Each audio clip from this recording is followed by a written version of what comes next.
Hey boomers, Shari here, talking about what I love about myself. That was our topic for the week. I've avoided this question like the plague all week long. I'm probably one of the last ones to do their video.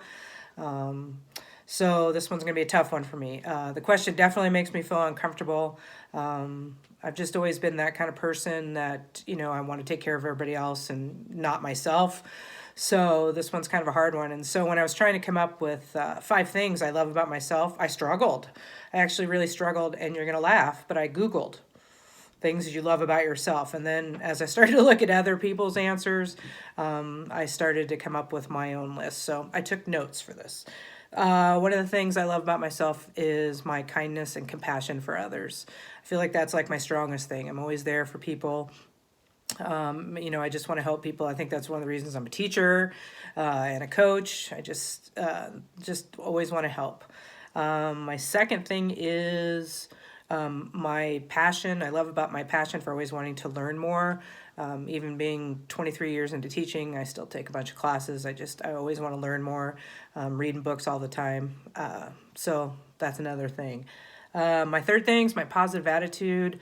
I think I try to show that at the gym. I try to show it at school. But that's one thing I love about myself.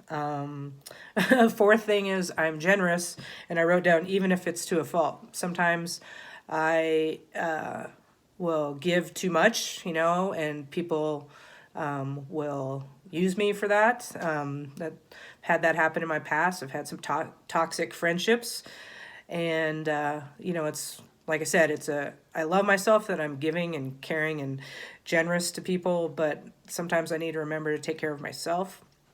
And my fifth thing is my strength. And I don't know, I'm more like my strength in the gym. I feel pretty good to be a 52-year-old woman popping around some weight that I do. So I love myself for that.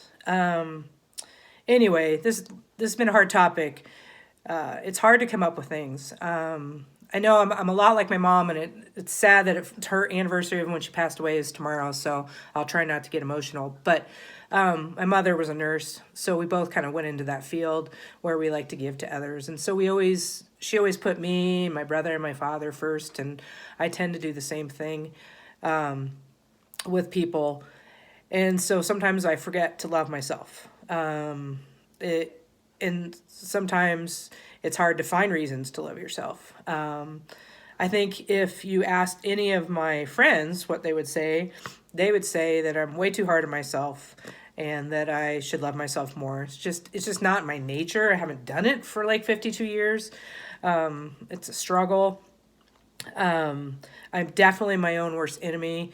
On the love languages, I am like words of affirmation and physical touch are my two. And I think, that's all I need to feel loved. To be honest with you, I don't necessarily need to have a husband or kids because I have 150 kids at school. But, those are the things I need. And I think sometimes when I don't get those, that's when I struggle trying to love myself. And it's a what do I want to say? It's a bad like circle. Like sometimes you're waiting for other people to love you first, and that's not the way it should go. And obviously that's probably the biggest reason I've never accomplished all the goals I've wanted to do in my life, because I haven't believed in myself, haven't loved myself enough, and it's an ongoing struggle I'll have to keep working on.